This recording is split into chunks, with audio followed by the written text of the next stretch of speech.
What's up, everybody, and welcome to another episode of Deckin Around. My name is Tyler, I'm Steve. and today we are so excited for an amazing guest to come on the show, someone we've actually wanted to have on for a while, and due to scheduling conflicts on my side, we ended up having to reschedule it, so I am really excited today to have Ashleigh Goodwin on the show. Steve, I know actually you were probably one of the first people to introduce me to Ashleigh Goodwin and her amazing magical posts that she puts on Instagram, but for anyone who isn't familiar with Ashleigh, there's definitely links down the description below you need to check out because she is a spectacular magician, always putting up some amazing, amazing videos. And one of the really cool things about it is, as we always find with the show, she's really easily accessible in the community, which I think is one of our favorite parts about anyone who comes on, people who respond to DMs and who are actually interactive, which is always fun. Yeah, it's funny. It took me a little bit to kind of get her to come on. She's definitely someone that I think is, one of the best magicians, upcoming new magicians in the community. And I'm psyched to have her on finally. No doubt, man. Yeah. It's going to be a good time. I know that we got a lot to talk about, not just magic. So for anyone who's interested in finding out anything, make sure you get those questions ready and drop them in the chat. Obviously, we're going to be asking questions throughout the show. But before we jump into it, make sure to like the video and subscribe to the channel. And hit the bell. All right. So you ready to do this, Steve? Let's do it. It's Sunday. Right. Are you ready? I'm ready, man. I'm a little tired. I'm not going to lie. I had a late night last night, but I'm bouncing back and ready for the show. So here we go. Bro, you know what? I went to bed at 3 a.m. I was playing, Leslie and I were playing Legend of Zelda, like pretty late last night. Man, this is funny because every time I'm like, you should get a video game, you're like, I can't. I get addicted to video games, and then I'm up too late playing them. So I'm not surprised by this at all. Well, it was doable because Leslie and I do it together. So there you go. So at least it's some quality time, and you have an excuse to stay up late and play video games. Yeah, I'm not in in the office on my computer, door closed, and I'm like, get out, so. Not yet, at least. We'll see how that goes. It works. Yeah, no, it works. Oh my God, I love it. Well, on that note, without any further ado, let's all welcome Ashleigh onto the show. What's up, Ashleigh? Ashleigh. Hi. How you doing? Made it. Yeah, I'm good, thanks. How are you? We're doing well. It's a beautiful Sunday out. We're on the show. We're having a good time already, so it should be fun. But how are things by you? How's life treating you kind of post mid-pandemic? Yeah, I mean, I can't complain. We're kind of coming out of it slowly, but the cases are rising, so everyone's kind of in that middle point of, do we carry on as normal? Do we be more careful? Yeah, it's so interesting because, here in the States, we obviously went through, our cycle, I guess you can call it, and it definitely, in certain areas, seems like it's going to go up and, up again. But for the most part, seeing other countries kind of get hit with it at totally different times than we have, it's pretty interesting. It's kind of like fashion, or style, it's like some country gets it and then a year later the other country gets it. It's like, we already dealt with that like a year ago. Come on now. Definitely. So now for you, has the pandemic kind of impacted your ability to do magic or kind of go out, socialize, things like that?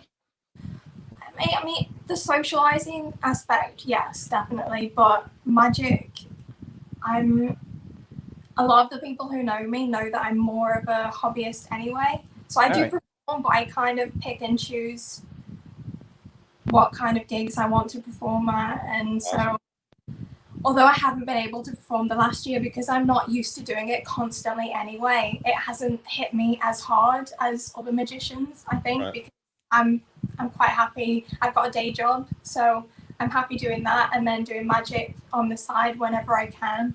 Right.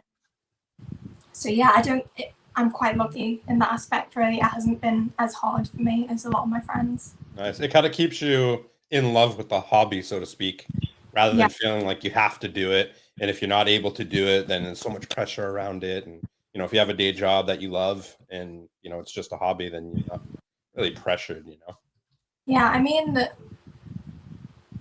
I don't love my day job, but I'm kind of in that space where magic, for me, I love it so much. I'm kind of scared to go full time because I don't want to rely on it and then fall out of love with it and stop doing it for fun, if that makes sense.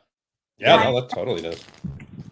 Yeah, I would, at the moment, I'm in the mindset of I would love to do it a lot more. I would love to perform a lot more than I do at the moment. But yeah, I think I watched Craig Petty does an interview show on YouTube, and he was talking to a guy called Joel Dickinson recently, and he said that if you're looking at performing full time, you have to be willing to throw everything into it. You can't be half-hearted about it. You have to go like full in. Yeah, which is scary.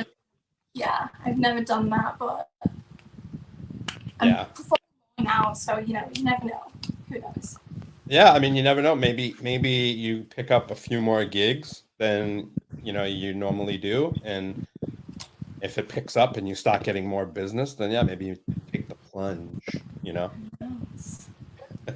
It's definitely an interesting kind of discussion there between like people who take it from a hobby point of view and the professional point of view. But going back even a little bit farther, what originally got you into magic? It's a funny story because it was complete chance. It was a complete fluke. Like I was in uni at the time. I was studying at university, and because I stayed in my hometown to study, normally when my lectures finished, I would go straight home, and I'd seen everything in the city centre. I didn't need to go around and do that kind of thing. So, but on this particular day, I just went for a walk, and I came across this shop that was huge. And anyone who's been to Liverpool will know it's called it was called Grand Central, and it was this huge shop full of locally independent businesses that were kind of quirky, so I was drawn to it. It was very colourful inside. Yeah. My friend ran a comic book shop there. There was another shop that had like crystals and like figures and weird stuff like that. So it was an interesting place to visit if you were in the city. And I went in there this one day, and I thought I'd turned the wrong way because there was this door, and it looked like a cupboard. It was that small, and you could fit maybe 2-3 people in there, but it was actually the magic shop in this place. And it did get bigger over time, but at this point when I found it, it was so tiny. And there was a guy in there who, I mean, before I found this, I'd never watched magic online, on TV. I'd never seen it live. I just wasn't interested at all. And I think Thank you so much, Stu. Thanks, Stu. We appreciate the donation, man. Thank you, buddy. So when I found this place, I think there was like a switch that flipped in my head when I saw it in person for the first time. And I was like, wow, this is incredible. Like, I have to start doing this myself. And I ran home, found the worst deck of cards that was in the bottom of the kitchen drawer. They were so bad. I think the very first magic video that I posted on Instagram, I'm using the same deck of cards. That's I did like cool. palm or something. I was so proud of it. I was like, oh my god, I'm amazing. I can do magic. That's and awesome. I never looked back. It was just complete fluke. Nice. That's cool. Sometimes that's the best thing, is you just stumble upon it and you find something that you love by happenstance. Yeah. It's kind of like Tyler and I fell in love with him by happenstance. Thanks, Steve. I appreciate that. But so now, with you taking it onto the social media side of thing, what really drove you to bring magic to social media? Had you always kind of been interested in social media and you figured it was just another outlet for this hobby, or was it kind of a planned thing? No, it was not planned at all. I think it was more so that I'm very reserved and very quiet, and definitely on the introvert side. And so for me, when I first got into magic and I started learning things, going out and being like, oh, everyone, look at me, this is what I can do, was not an option. So I kind of just recorded a video and posted it, and that was my look what I can do kind of thing. Nice. And have you found over time it's made you a little bit more comfortable with being outgoing, especially with the magic? Absolutely. I'm not the same person that I was when I was 18. I was so quiet. I mean, I still am now, but like I wouldn't go out the house unless someone else came with me. It was that bad. So for me now to go out and perform by myself, it's like I do feel like a completely different person, and I don't think that I would have been like that unless I found magic. So it's changed who I am. Definitely. That's awesome. Yeah, it's kind of funny because I think throwing yourself kind of, I guess, saying into the wolves or into the fire, you know, Tyler talks about it all the time. He's kind of someone who was never into kind of this talking type thing. And just, I mean, you'd never know now, obviously. But, you know, I think it's just like learning a language. If you're thrown into another country, another area, and you have to learn a language or whatever, you learn it a lot quicker. You know, and it's kind of the same way if you're somewhat introverted or standoffish, dealing with people and interacting with people on a more normal basis, you kind of get used to it. You know, you don't have to necessarily love it and be an extrovert, you know, but it definitely makes it easier for you to walk up to people. Because being an introvert in a way has made it easier and harder, because I've done well on social media because that was my performance kind of thing. That was my go-to that people saw. And then as that got bigger and bigger, I had people at conventions and they'd say, oh, I like, no offense, but I thought you were going to be really arrogant and kind of up yourself. And then they meet me and I'm really reserved and they're kind of surprised by it. Yeah. So, yeah, I can go one or two ways, I think. Yeah. I think that's the best part of this show is finding out who people really are rather than their persona that, you know, people think they are on social media. You know, it's very easy to assume somebody's a certain way, you know. Like, and we've had it several times where we've got, you know, private messages that said, how did you get in touch with that person? It's like, we literally just messaged them. Exactly the same way you just got in touch with us. Right.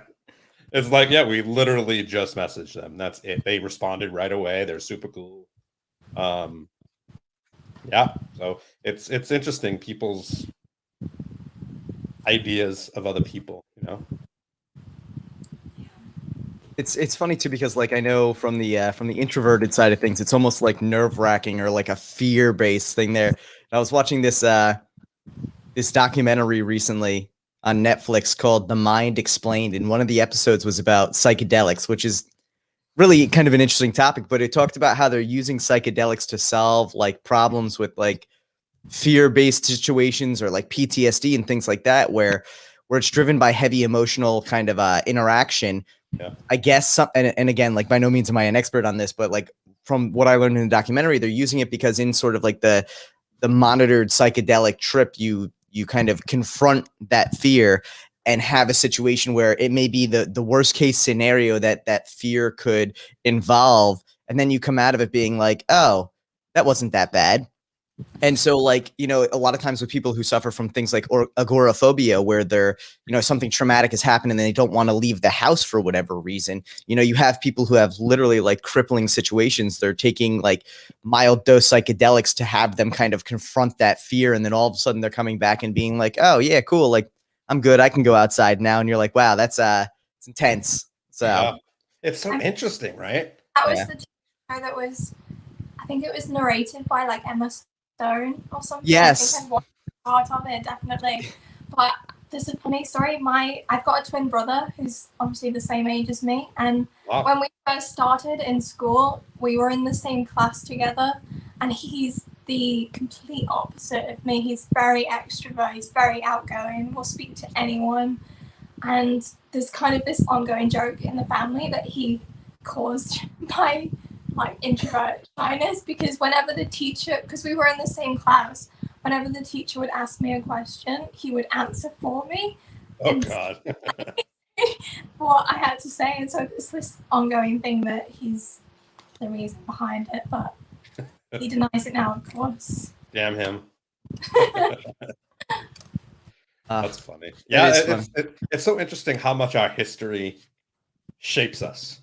You Yeah. know, and it could be the tiniest little thing. When you're a kid and you go to your parents, you could say, "Mom, Dad," or whoever your parent is, and you could say, I have this great idea." And you could tell them this idea, and they could be like, "Oh, that's silly," or "That's stupid." And in your head, you tell yourself, "Okay, my ideas are stupid and silly." And then from that point on, you decide in your life moving forward that you're not going to participate because your ideas are stupid and silly. And until that kind of, I guess, habit breaks, that's the life, that we kind of travel down. It's so weird the way we do that. Yeah. It's just like in relationships. If something happens in a relationship, we bring that situation into the next relationship, even though it's a totally different person. Yeah. I mean, and a lot of times too, especially stuff when you're younger, you may not even remember at this point in your life. And like it could have such a positive or negative and even large impact on it. You're just sitting there being like, all right, like this is how it is, but I have no recollection of why I got to this like idea or mindset or kind of position. And it's crazy. The mind is a powerful, scary thing. So yeah, that's for damn sure. It's sometimes, like you said, you don't even know about it, and sometimes you can't even control it, even if you do know about it. and you think about how much that plays into magic, though. How much of magic relies on perception and the way that people will instinctually react to situations, and so much of it going into the pattern being like, oh well, if you don't mention this, no one's really going to notice it because it's really so inconsequential in the visual aspect, but really it could be a major part of like some sort of gimmick or trick. It's always interesting to see how much of it relies on the mind. So, and your background is actually in psychology as well, right? Yeah. So University. So what kind of prompted that interest in the mind? Was it just kind of your own experience through life, or what got you going down that path? I think it was a bit of both, really. I'd always been in before I got into magic, the only magic that I'd ever seen was like Darren Brown's TV shows. And I knew that was something like, oh, that's mind related, or I didn't really know what it was, but I was kind of interested in that. And so I started buying books of psychologists who were in that field, but it wasn't magic related, it was just psychology. So there's I don't know if you've seen a TV show called Lie to Me. Oh, yes, one of my I love favorite that. Yeah, I love that show. One of my favorite shows. I'm so Yeah. bummed they only had 2 seasons. So I loved it, and all of the work that they show on that TV show is based on the work of a psychologist called Paul Ekman. And I bought all of his books. So I was like, wow, this is incredible. And that like just further interests me in Darren Brown. And so when I did get into magic, I'm surprised in myself that I didn't go into the mentalism route, because that was where my interest was originally, but there was something about magic that just swayed me the opposite way. Yeah, well, we have actually the guru mentalist himself in here, Spidey. I sensed someone was talking about the mind, so I had to come scope it out. We love you, Spidey. What's up, man? Yeah, I mean, definitely Spidey takes the whole mentalism to the next level, with a lot of psychology. Because I don't perform any mentalism at all. Whenever I see it, even if it's the simplest thing, it's like, wow. Yeah. That's amazing. The mind is a fascinating thing that just blows my mind. I think the really cool thing about that whole like field though too is it's so evolutionary in the sense that like things we thought about how the mind worked 50, 60, 70 years ago now have been disproved 10 times over. But at the same time, things we now think about the mind very well could be disproved in another 30 years. So we're always learning so much more about it. Like the amount of information we know about the mind is minuscule in comparison to what probably is out there. And it's just it's awesome. And it's also good job security, I guess. So yeah, but what the funny thing is? Well, not funny, it's not really funny. What I'm going to talk about, but for instance, serial killers, right? you Ashley's like, Steve okay. loves true crime. We'll just throw that out there. It always comes back to serial killers. So Serial killers and like, I don't know, food, hot dogs or pizza or something. But you know, when they do research on serial killers, or they research certain cases, they always see the pattern, obviously, of all these serial killers, because in their mind, they may say, okay, I have to do this differently so I'm not noticed as a serial killer, or I can't be caught or whatever. But in their mind, it just reacts to how a serial killer reacts, whether it's the crime of passion, or the crime of, when a loved one, kills or hurts another loved one, they do it in a certain way, and it's so weird how the mind controls us in so many different ways, even if we're aware of it. Tyler's like, serial killers.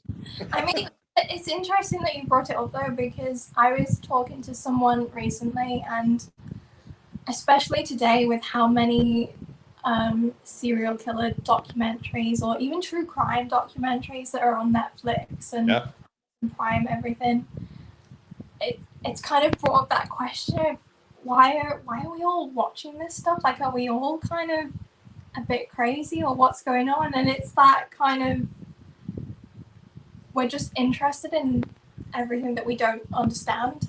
Yeah. And that's why everyone kind of goes towards those programs. They're always the top rated in all of the streaming services, because we're just so interested in what we can't fathom. Yeah. I think that's one of the things, though, I've also noticed in like a general sense about social media, and now with like streaming services and everything. People who always went through life being like, oh man, I'm strange, I'm an outlier, I'm the only one who thinks this way, have now started to see that there's like, not to kind of put a damper on it, be like, oh, there's no unique thought, but like there are always people who think the same as you.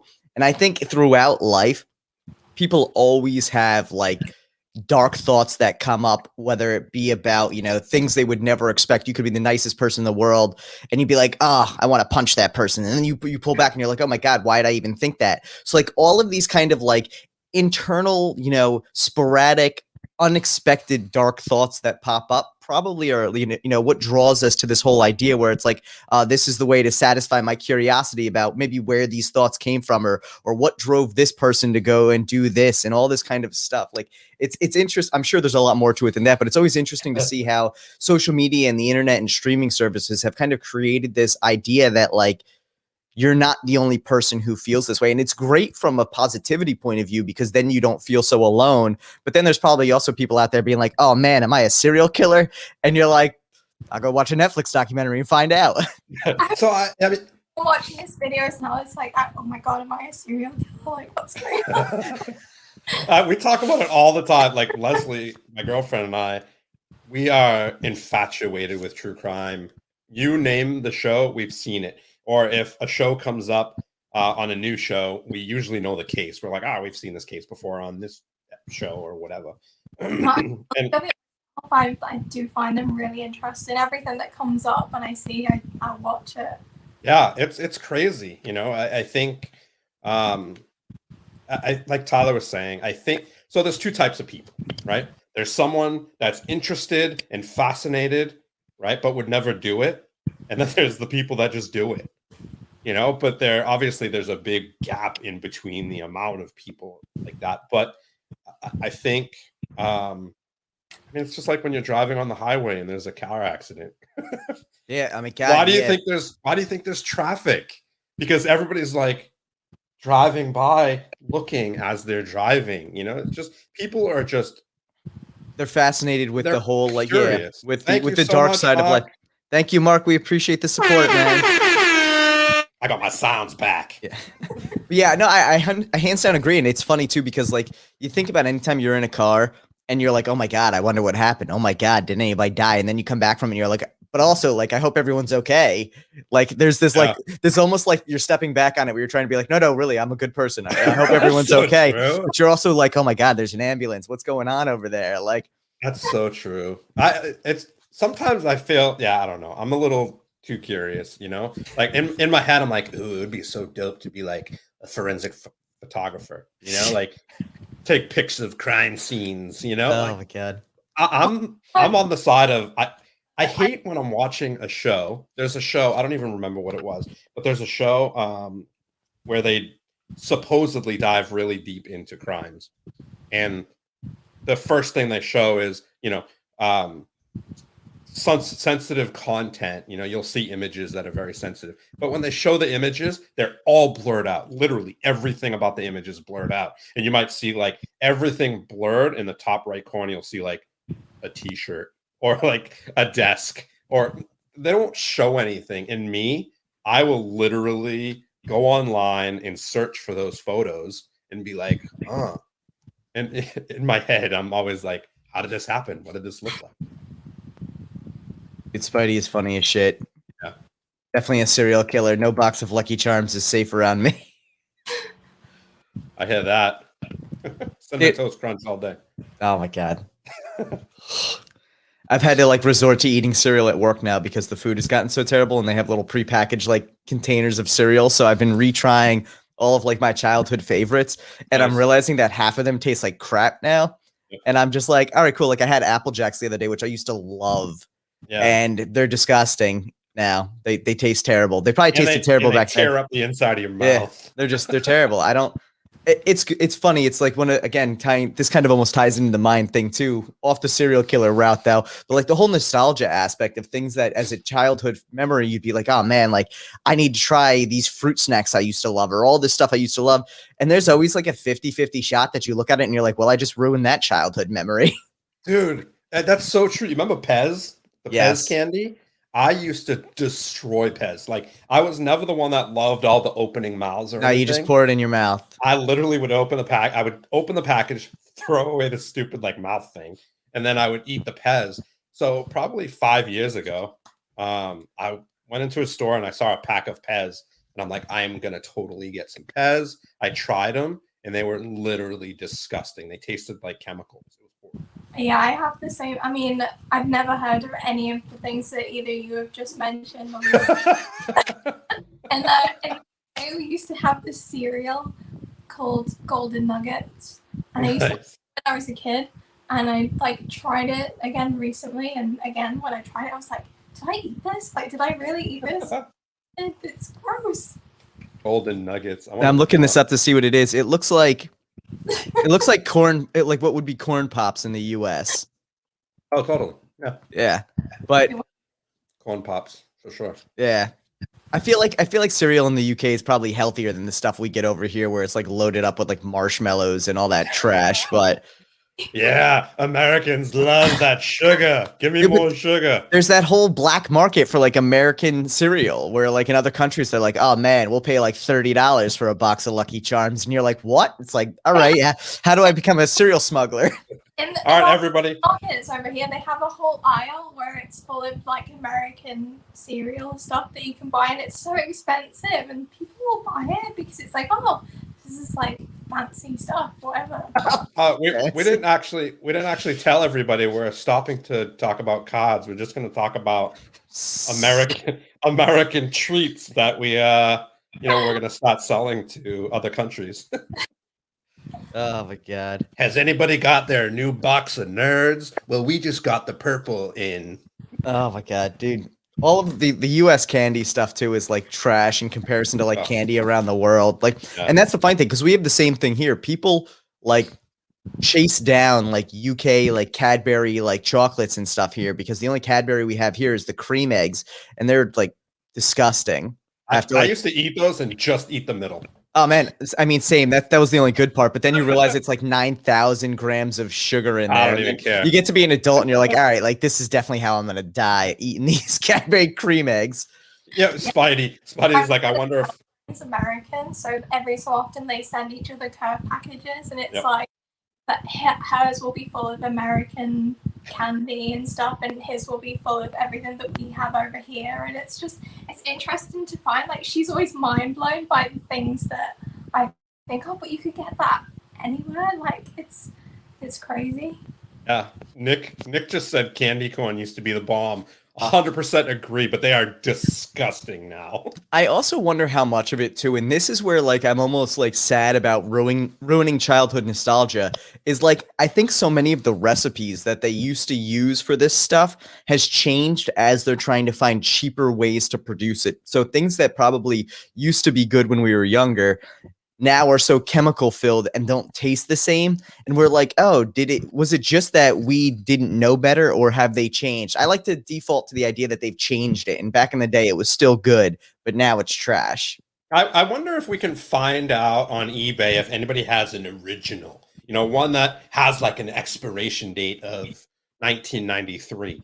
If we could get that, we should do a taste test on 1993 candy corn and see if it tastes. Oh my god, it probably would last too. I don't think that stuff expires. Oh, 100% it would last. It's kind of like a McDonald's French fry.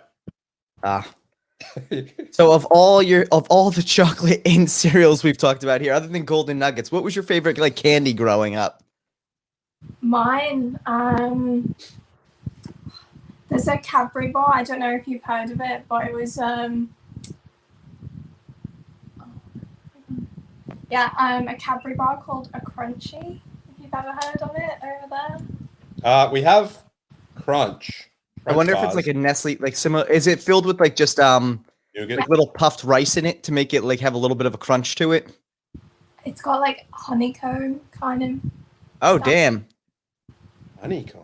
Interesting. Yeah. That was my favorite when I was a kid anyway, because it always used to be in, I don't know if at like Christmas or whatever, we have these like selection boxes that you get where it's got all different kinds of chocolates in. And that was always, of the selection boxes that we got, that was always my favorite one of those. So, Nice. yeah. That's funny. We recently I had a friend send me some treats. Actually, I had two friends. One friend sent me treats from India. So just like snacks, like 20 different snacks from India. And we did a taste test, on social media, obviously on Instagram. And then I had a friend who sent me stuff from Australia. And they had some bomb stuff that we can't get here, obviously. But they have, I guess, online websites now that send out different boxes, like subscription boxes, I guess you could say, of different countries, which is freaking awesome. I've seen a few of those, like on TikTok or something, and there's people opening these boxes of stuff floating from Australia or America. Yeah, I'll credit a lot of that to BuzzFeed too, because I remember like this was like years and years ago. BuzzFeed started doing those videos where it would be like German people try and say American words, or French people eat German snacks and all this stuff, and they were 100% clickbait. But you would see all this stuff, and you'd be like, "Oh man, I want to try those chips! Like, what is this?" And it's like all this random stuff. It was so good. That's so true. We went into the Indian market. And, after we got the treats, we went into the Indian market and they had a couple of them and we bought them and we were so excited. Dude, I think that's what it is though, too. It's funny because like a lot of times you talk to people who are like, oh, I've never seen this before.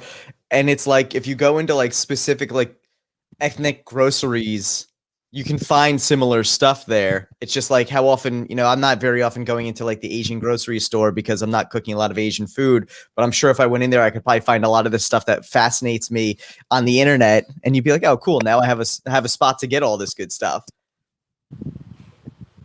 But dude, it's crazy. It's crazy to think how much food can impact your life in general and what you actually enjoy and your adulthood, like kind of taste as well. Like I know for me, a guilty pleasure is always just like buying crap I wasn't allowed to have as a kid and eating it.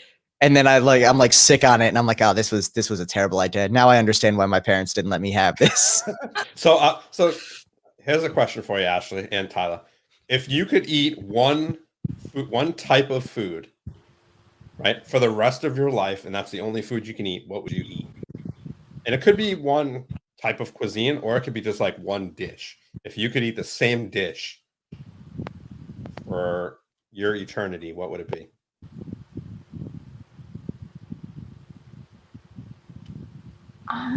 I mean, I'm obsessed with Italy, so mine would definitely be an Italian dish. Yeah. What's your favorite Italian dish?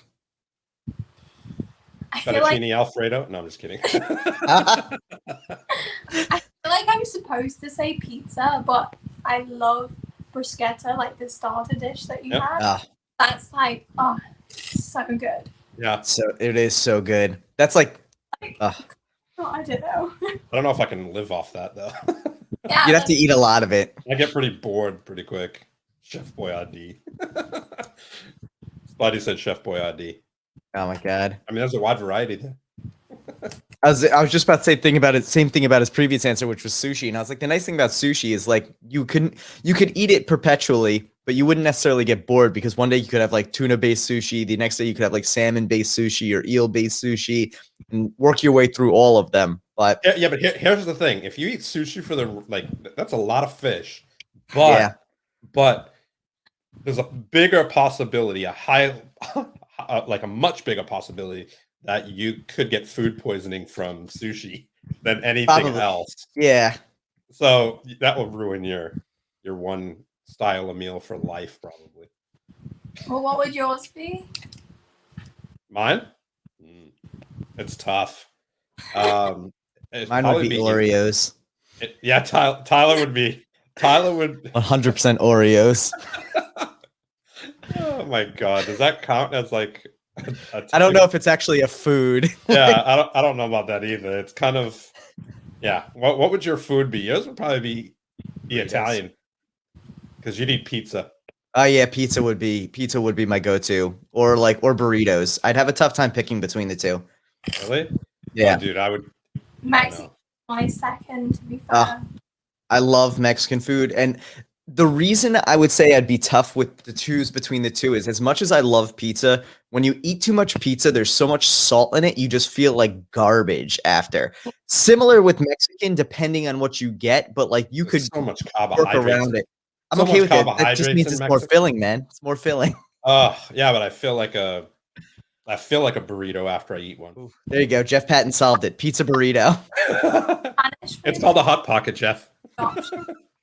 They serve it on like small plates, so then you'd have more choices. There you go. Yeah, you could really, like a little like tapas style. Yeah.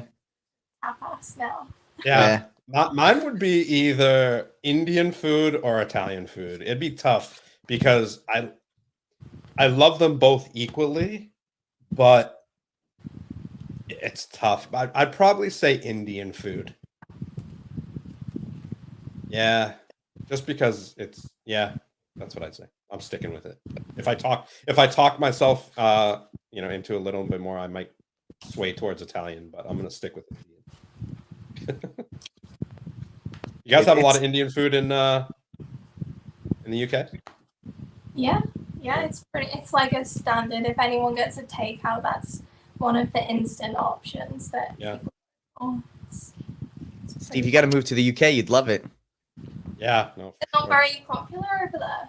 No, it's certain states it's very popular. Like in the Midwest, you're probably not going to find a lot of Indian food. I'd say it's more regional though too. Like that's the other thing. Like by me, there are definitely pockets of like towns and areas where there's a lot, and then as you go out, there's like none. So like for me to get to a good Indian restaurant, I'd probably have to drive 20 minutes at least. Yeah. I mean, so there could be 5 good Indian restaurants in my area, but what's good for most people and what's good for me who grew up on Indian food, big difference. I could eat that shit all day long, every day. See, yeah, first time I ever had Indian food was with Steve. So it was good. Yeah, and that wasn't even great Indian food. It was like average Indian food. So the fact that you liked it, if it take you to like a bomb Indian spot, then What was that, Ashleigh? How long have you two known each other? About a week. No, I'm kidding. Probably going on like maybe it'll be like a year and a half, somewhere around there. Not too long. So, but last October I flew out to California and we did a little bit of like a live in-person show, and we went out for Indian takeout one night, or Indian, like we sat down. It was actually during the pandemic too. So like we found a place where we could sit outside and just like eat food, and it was a good time. Yeah. We did the whole Instagram live where we met. Yeah. But you've known each other for a lot longer than that. So now we really met like due to cards through all of it. So probably like December 2019, January 2020, somewhere around there. Wow. Yeah. Crazy. So, but once you like, I mean, Steve and I like hit it off pretty early on. So from then on, it was pretty much like we talk like every day. So by October, I was sick of him, and I figured it was worthwhile to go meet him. So That's pretty funny. Pretty funny, buddy. It's yeah. We'll go a couple days, and we'll one of us will call the other and be like, "Everything all right?" I haven't talked to him in like 2 days. It feels weird. yeah, Steve's my my secret lover. So Heterosexual life mate. C Dub says we met on J Date. there you go. That is hilarious. Do you know what J Date is, Ashley? No, I've got no It's idea. a Jewish dating service like OkCupid. Yeah, it's like Match.com, but Yeah. like specifically for like the Jewish community. For those crazy Jews. Steve. Oh my god. So back on to random questions here, onto it. After we've talked about food for a bit. So now you're based in the UK. Have you always kind of, well, actually two things there. So you've been in the UK your whole life. Have you ever had kind of a desire to travel outside of the UK permanently, whether it be like America, other European countries, other parts of the world? I mean, I would love to travel a lot more because I haven't, up to now, I've not traveled a whole lot. But permanently, I'm not sure. It's one of those things where in my head, I'm like, yeah, I would love to do it, but yeah, I'm not. Nerve-wracking. It's nerve-wracking. I get it. And so what are some of the places that are like on your bucket list to go? I've never been to America. I'd love to go anywhere in America, really. Oh, you're not missing anything. No, I'm just kidding. Or I'm not sure, really. It's not something. It's one of those things where I've not thought about it. I'd love to do it a lot more, but the specifics I've not worked out. Yeah. Especially now. I know. Now's probably the time though. It's super cheap. Yeah, now's the time to book flights. It's starting to go back up again, but it's shockingly inexpensive to get flights. Yeah. I remember during the thick of it, it was stupid cheap, but nobody was buying tickets because they were so unsure and nothing's open. Or dude, when I flew out to California, the normal price would have been somewhere between like $600 and $900 for a round trip. I got it for like $300. It was crazy. I was like, all right, like why wouldn't I go out there? It's a quarter of the price it'll ever be. It was crazy. Yeah, I don't think flying back and forth to London into the States is that expensive. I think it's pretty cheap, isn't it? It depends. You can get it for like under $1,000 depending on, connections and things like that. Direct flights are always going to be a little more. Oh, really? I thought it was like, what was that? I think it depends on what your definition of expensive is. Yes, that's a very good point too. Yeah, I always thought it was like $500-$600 though. I might be wrong, but that's what I thought it was always. Which ultimately is not cheap, but to fly over there, I mean, I don't know. I'm also going on when my mom used to fly there, which was probably 30 years ago. Yeah, I'm seeing a lot of nonstops right now for like $600-$700, somewhere around there. Yeah. So pre-pandemic, it was probably a little bit higher. Right. And it's going to keep getting higher because I heard just recently that jet fuel prices in the EU are about to get bumped up. So it's going to make travel even more exciting. But oh boy. So with that in mind, random question here too for it. So you mentioned America is one of your favorite places to go. Would you want it is there anywhere specific in America, or is it more so like New York or LA, Magic Castle? Would it be magic related, or would it just be like unrelated to the magic interests? Travel where you can and see what you can.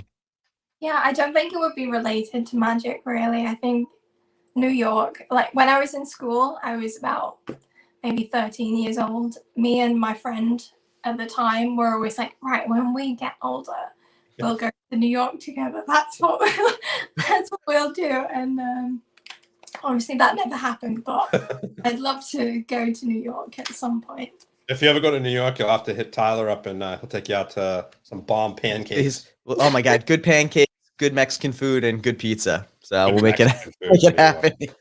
There's definitely much better cuisines in New York than Mexican food, I'm sure. I've actually had some phenomenal Mexican food in New York. Yeah. Like higher end, like more like gourmet artisanal Mexican food than like traditional Mexican food. But Yeah. I'm sure there's good traditional places there as well. Yeah, for sure. That's almost the problem with New York is there's The UK. so I went to the UK when I was like 13, so not at an age in my life where I could enjoy traveling. I don't know why, but I haven't been back since, but I do plan on it. We actually I have an office there, like we have an office there for work. So at some point post pandemic, I think I might actually try and get over for like a week and just like work from the London office. That'd be cool. Yeah. Any excuse to get out of the United States sometimes. So You never need an excuse. but New York is actually a fun city, and you definitely have to make it over because there is so much to see. It's one of the interesting things about it, though, too. And this is the one thing for me traveling like to Europe from America is walking into somewhere like London or any major city. There's so much depth of history.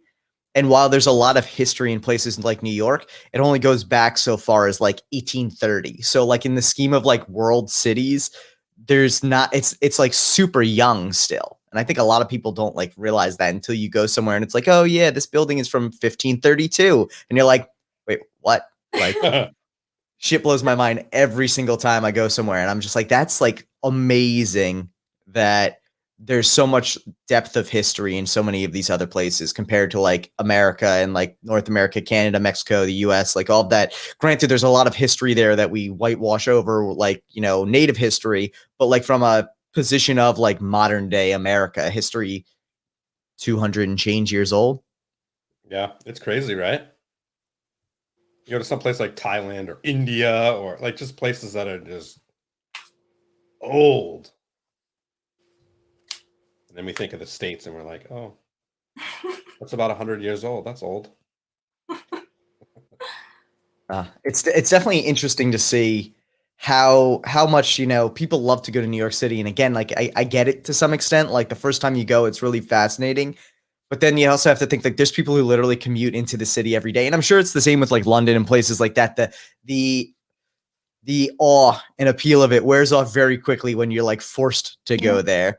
So that you almost want to keep that like touristy kind of vibe when you travel. You don't ever want to be like, oh man, like I have to be here. That completely changes the dynamic. But if you make it to New York, there is so much to do. And it's funny because like as much as there's a ton of touristy stuff to do, there's also so much you can do outside of like the touristy area. Like, you know, the more down low stuff, like small, non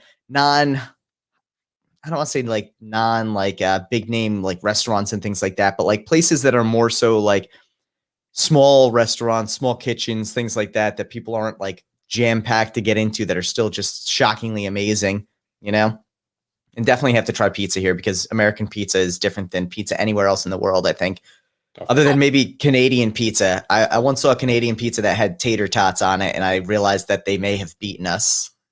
I don't know about beating us, just like On that one, they definitely did. added to the equation for sure. Pizza place over here. I don't know if it's still around, but it's called American Pizza Slice. And I don't think I've ever had one, but my friends who used to go, like they go and the pizza is so big. It's like the portion size is like a full pizza that we're used to here. So it's That's like East Coast pizza. Like, so I live on the West Coast now, and I used to live in Boston, which is relatively close to Tyler, where he lives. Yeah. And the East Coast pizza is so much better than the West Coast pizza. And it's funny because a lot of restaurants out here are like, oh, New York style, and that's like the big slices, and you know, it's interesting that a place, you know, it's like what makes the pizza taste different from Boston to California. You know, they might be getting the same ingredients, and it's literally like the water and the way the water is, you know, mixed with the dough, and like it's so weird how it happens, but it's totally different pizza from the West to the East Coast.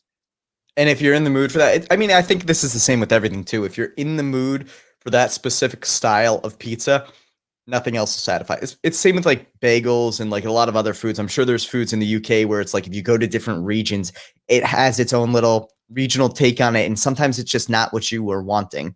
Yeah. No, that definitely rings a bell. Yeah.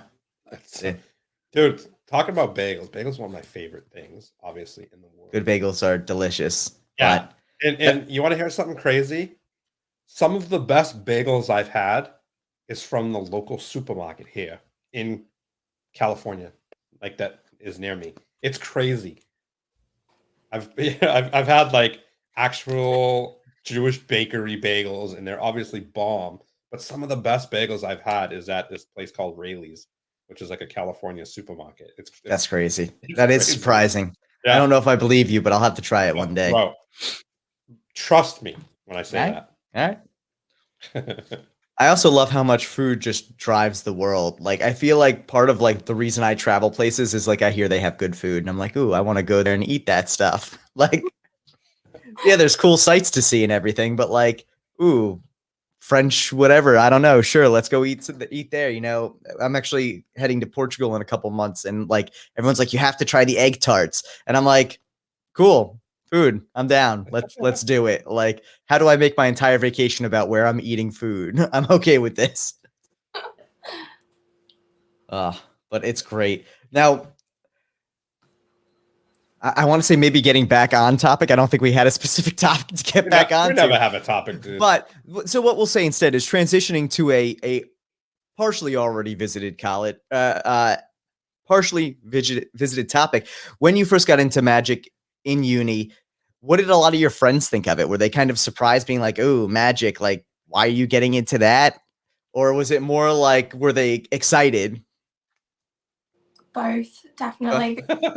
On one spectrum, like anyone who knew me when I was in school, I was the last person that you would think, oh, she's going to go on to like pursue a career in performing or anything like that. I was the furthest away from that. So for me to all of a sudden, I'd rock up to the pub at the end of the week and be like, oh, hey guys, I'm like learning magic now. How cool is that? And they'd be like, hey, okay, whatever. You know, carry on. No one believed me at first because it was so far-fetched from what I was kind of into at the time. And yeah, it just, they had to believe it eventually because I didn't stop. So yeah. Do you have like one of those friends that's like a heckler that's always like, I see that, or I know how you did that, or you did that? 100%. But I think it's not a bad thing. It's when I feel like, especially when you start out as a girl as well, when I would post something on social media and instantly, because it was different, I would get a lot of comments that were like, oh my God, you're so good. Like, that's amazing. Well done. And then I'd show it to my friends and my friends would be like, I know how you did that. That was like, you know, I saw you do that thing. And it's kind of that, there's a difference between the two, because on social media, because it's different, people are more willing to be complimentary towards something that is different. I don't know if I'm making any sense. No, that definitely makes sense. For sure. Yeah. Yeah, for sure. So I definitely had friends who were, I wouldn't say hecklers, but they were just honest with me and open to like what they saw. Whereas people on social media, they wanted to be like, oh, I like you, you know, that's amazing. Well done. The yes mans. Yes. It's interesting to see too. And like you said, you know, having that person who's going to be truthful is so much more valuable than having 1,000 people who are going to be like, yes, that's awesome, even when it's not, because you end up growing because of the people who point out the areas that you can improve, you know? But I think in this day and age too, there's such an impact on us because we expect positive reinforcement from social media.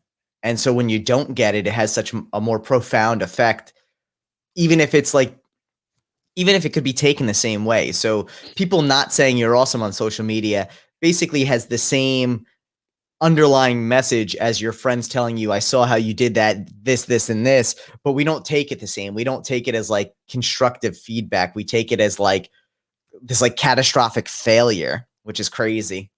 Yeah, no, definitely. There is Eh. that aspect of it. You've got to kind of train your mind in a weird way to say that, oh, those comments are meant in a good light.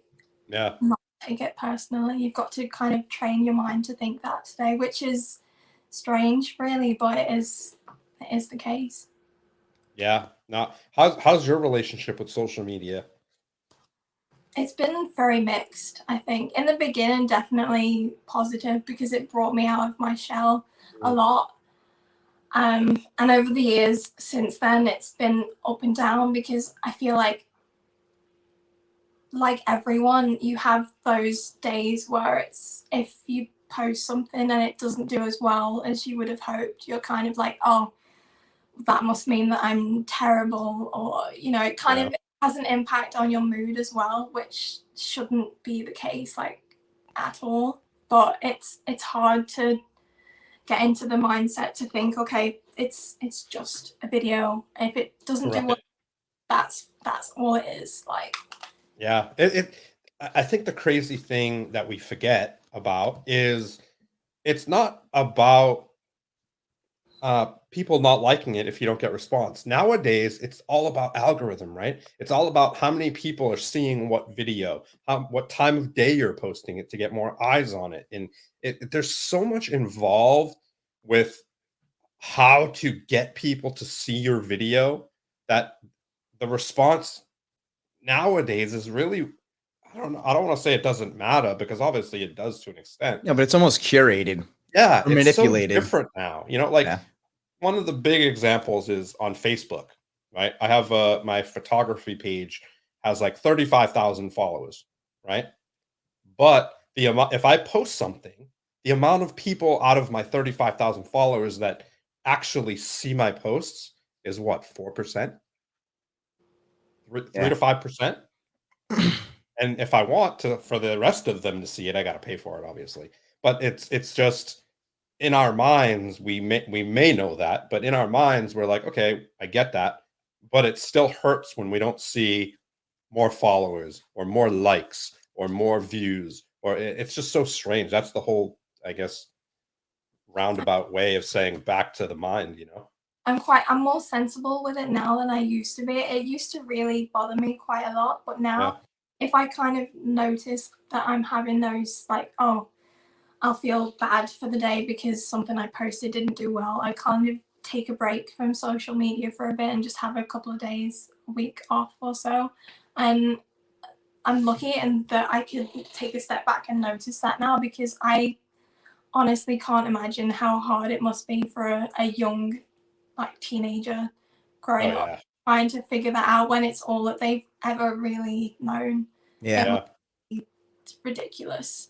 And we just keep bringing people into it at younger and younger ages now too. Like I remember when Facebook, geez, which dates me a bit there, but when Facebook originally started being like, hey, like, I mean, it started out as college kids and then it was like, oh, everyone can join. But then it was like, hey, if you're under 13, you can't join.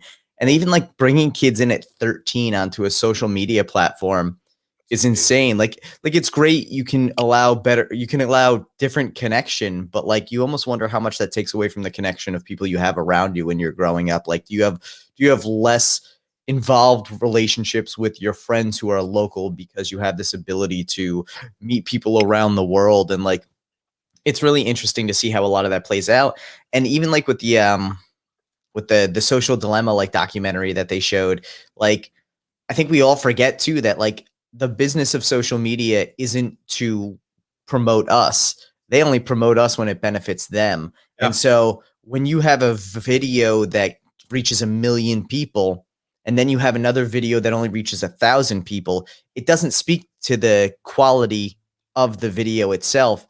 It speaks to the likelihood of that video to make the most money for the platform. Yeah. And so but it's hard to not take that personally, especially when you do kind of fall into that trap of you have a video or 2 or 10 that blow up and people are like, yes, like I figured it out. I'm relevant to the social media algorithm. I can keep this going. And then when you don't, it's all about, what did I do wrong? What didn't I do as good as I could have? What could I have done better? When in reality, there just could have been another video that would have gotten more money for him on that day. And especially, I mean, it makes me feel really old when I talk about this, but when I was growing up, when I was a kid in school, like whenever we weren't in school, we were playing out on the street with each other's friends, and we were hanging out, playing sports, doing things outside. And I know that it's this whole taboo thing of like Generation Z or whatever, like, oh, well, you're really old, you used to do that.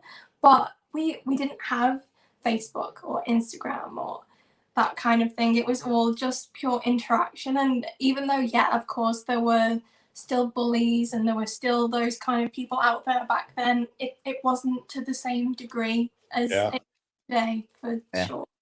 Yeah, it's crazy because when I was going to school, I won't talk about the year that was back when we used to write on stone, but it's crazy because with bullying, obviously the internet wasn't even a thing when I was in school, but when it started to get brought into our life, there's always going to be bullies, but nowadays it's so much on a grand scale.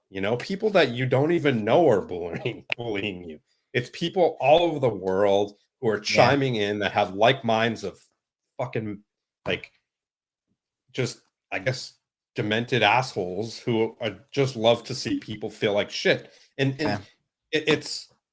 it weighs a lot on so many people, mental health. And when you're getting bombarded by, two people in school, how it would have been when I was there, is totally different than getting bombarded by 2,000, 200,000, depending on if your shit goes viral.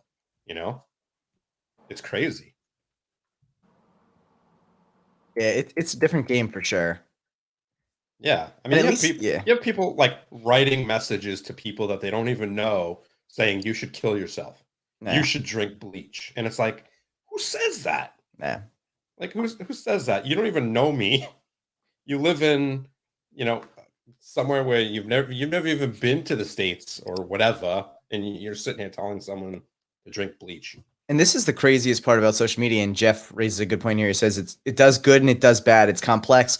And we see that throughout. I mean, think about, like, in the US, there's Senate hearings all the time with the heads of social media companies trying to figure out how they can solve the problems of it.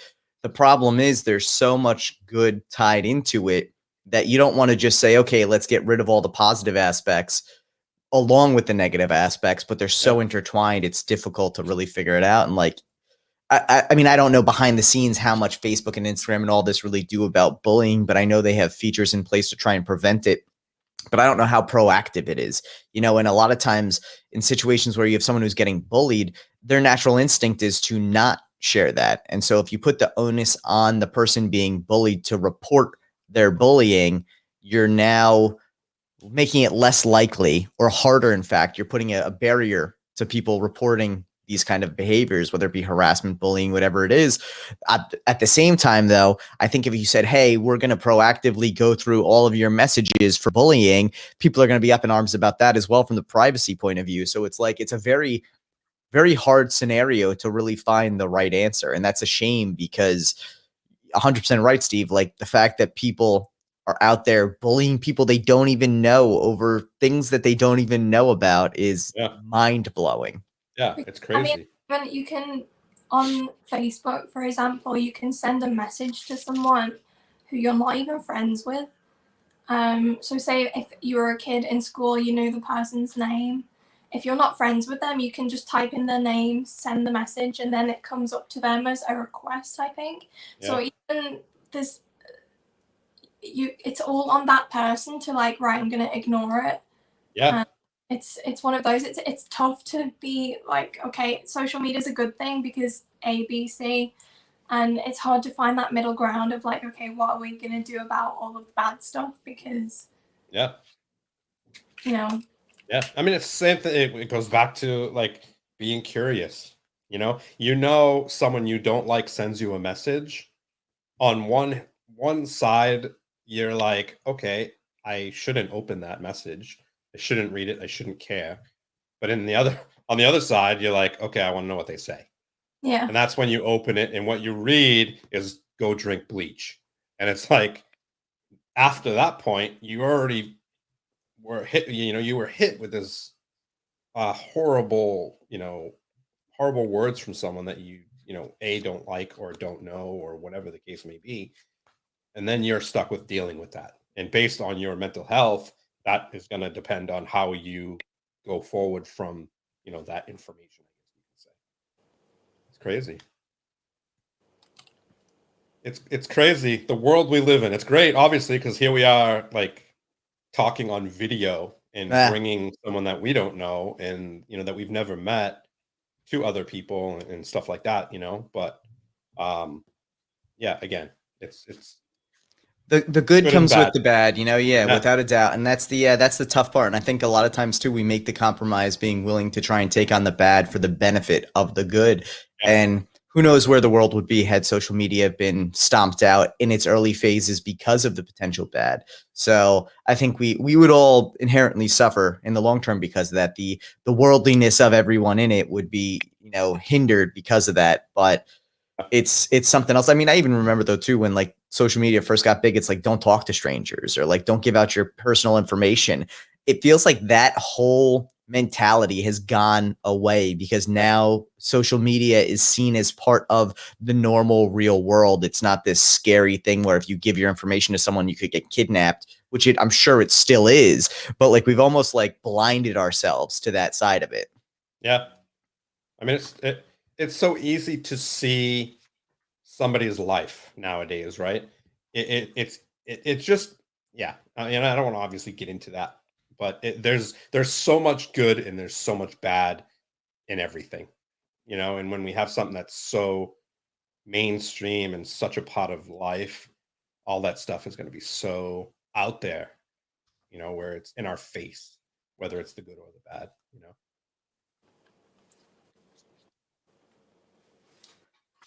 You know what we should do? Our sniff for stew.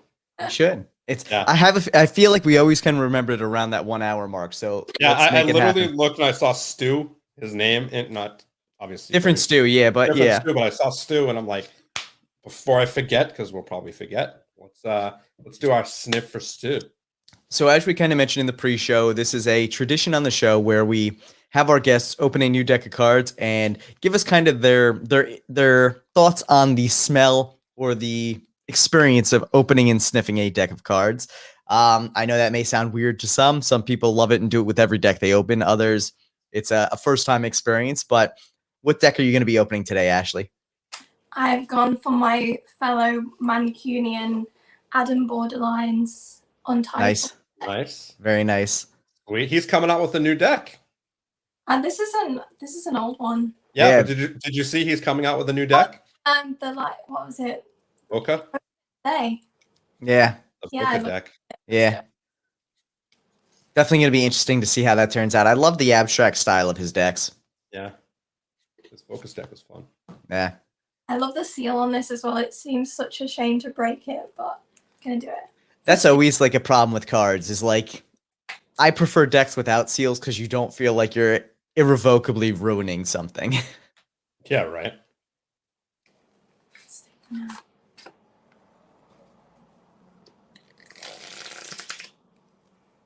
Is it weird that I like it? No, that's fine. Not I mean, at listen, all. there's clearly a lot of people who like it if it's a thing, Does it remind you of anything? When I found out that you guys did this, I went straight to my card shelf and I was like, okay, what are these guys talking about? Okay, I'll smell like this deck of cards. And I picked up another one and I smelled it and I was like, oh my god, this smells different. Like, what's going on? I'm having a breakdown. Like, what? But yeah, this smells colorful. Nice. Yeah, it's so different. It's funny how even decks that come from the same factory smell different. Yeah, depending on the day or the stock, it's all really and it's all really tied around, I think, like the glue. The glue they use and how it's used and everything and some of the environmental impact with it. But yeah, how the inks meld in with the glue and the paper. Yeah. Yeah, it's crazy. There's an actual disorder where people can like it's very rare, obviously, but certain people can smell color. So I thought, Synesthesia. yeah. So why does he have that? Maybe he can actually. Maybe Stu can smell the color, and that's good at That it. would be intense. That would be That would be intense. intense. You know. That if you can't, that's weird.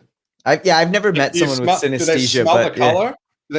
Do they smell color, or they smell something and assimilate it with color? No, so it's something to do with the way the brain is wired, and so they actually smell colors, and there's other aspects of it too. I think where you can like on synesthesia. Spell that out real quick. I just Googled whatever came to mind, and then Oh, Google no. corrected it for me. So Yeah, that's the thing I love. it's a neurological condition in which information meant to stimulate one of your senses stimulates several of your senses. So yeah, so it's a wiring kind of like short circuit in a sense that when you smell things, it also triggers visuals or something along those lines. That's cool. Yeah. There's- There's so many like disorders and just like things out there that nobody even knows about. It's so cool. It absolutely blows my mind with it. Yeah, and it's interesting to see because I'm sure for some people it's a curse, and for others it's like, hey, this makes life interesting. I love it. But so now, as you mentioned, you were opening the Adam Borderlines deck. What's your usual go-to deck? It depends what I'm doing. Really, I'm quite fussy. So if I've sat down to practice cardistry in particular, I'll go for a cardistry style deck. Whereas if it's magic that I want to practice, then I'll go for a deck that is more suited to that. And the cardistry ones, for me, it all depends on the back design, what it looks like there. Whereas magic ones, for me personally, I don't know if it's the same with anyone else, but the aces and the court cards are really important. So Yeah. there's a deck, I think it's Christopher Lacoste's Gamblers, and all of the aces are the same, and they're really nice for that kind of magic gambling style routine. So that's my go-to for that. But Nice. So your favorite magic deck is the Gamblers? I think so, yeah. The aces are so nice. I've not come across another deck that has an ace where it's all the same completely. It's always the ace of spades is like the extravagant one, and then everything else is normal. Yeah. Whereas the Gamblers deck, every single ace has the same design. I just think it's really nice. Yeah. Yeah. That's cool. It's a beautiful back design too. And it's mocked, right? I think so. I've not figured it out, but yeah, apparently. I think the Gamblers is mocked, yeah. If I'm not correct. Let's see. Custom. It's not advertised at marked, but it may very well be. I mean, that's always a 50-50 shot whether they actually call it marked in the ad copy. But now and that's actually, it's funny too, because I'm a huge fan of the really like fully designed aces, not just the ace of spades. Like playing cards to me are very much artwork as well. And it's almost like you leave so much blank area on the canvas that you could have utilized when you just throw like the standard single pip in the center. Yeah. No, for sure. But Now, do you like the Gamblers the Gamblers borderless or the bordered? There's a bordered version. They went so fast. They sold out super fast. The only one that people can get readily is the borderless ones. I didn't even know there was a bordered version. Yeah. I've got the borderless. I mean, I've got nothing against borderless cards. Right. But Yeah. yeah, I didn't know. Yeah. No, it's interesting. I'm a big fan of bordered. As long I prefer a skinny border rather than a chunky one. But I do I bought David Blaine's Gatorbacks, the split spades, the ones that are the gold foiled ones, and they've got quite a thick border. As soon as I bought them, a lot of people said to me instantly, "Oh, but the border's really thick." Like they weren't a fan. So yeah, that makes sense. It's Tyler's a big fan of borderless. He's a big fan. He's a fan man.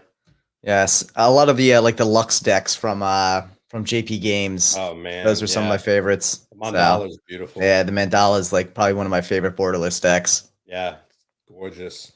But that's why I like skinny borders, because even when you have thin borders and you do a fan, you can still see color and detail peeking through. That's one of my favorite. It's funny. I don't even think I have a borderless deck on my desk right now either. Really? Nah. Ton of random stuff, but Yeah. What's your favorite go-to cardistry deck? Am I allowed to say one that I don't actually own at the yeah, moment? absolutely. Yeah, of course. If you like one, but you just don't have it, that's fine. So, my friend Luke Wadey, you've had him on the show a Yeah, lot. The homie. Love Luke, yeah. I love all of his decks, but his recent Arrow version 2 deck. Very nice. As soon as I saw it, I was like, wow, that's a bit of me. Yeah. I don't have it yet, but I'm so ready to have it. They're fulfilling like literally within the next week or two, right? Yeah, I think they've started shipping now. So Dude, you got yours? Now I'm excited. Here's my V1 sign. Oh, I'm excitedly you got waiting it? for my V2 to show up so I can put it on the shelf with all of my other signed Luke Wadey decks here. Yeah, I'm so excited. I've never been this excited for a deck. Luke really does phenomenal work with his decks, and I love the style he has. You know, I'm excited for him to come out with a new series because as much as I love Mono and I love the Arrow series, I think it's interesting how much he kind of, I don't say isolates, but like encapsulates the series. Like Arrow and Mono are two distinctly different looking decks, which I think is really cool. So whenever he comes out with a new one, I'm always like, yes, like let's see what he has. I know he's coming out with RPM. He's launching on Kickstarter soon, but Luke's stuff is just great for cardistry, and it's so underrated for cardistry too.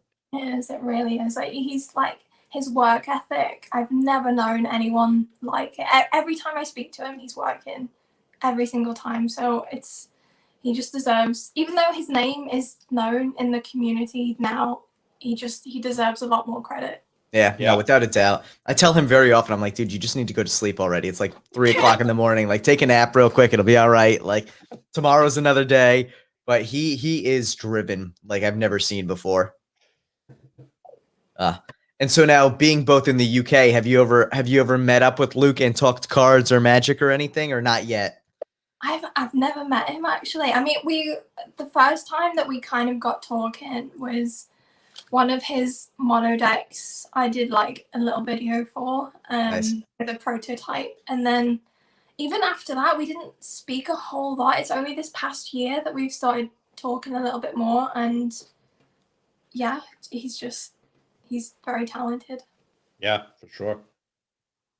And he's not bad to look at either. He's easy on the eyes, you know.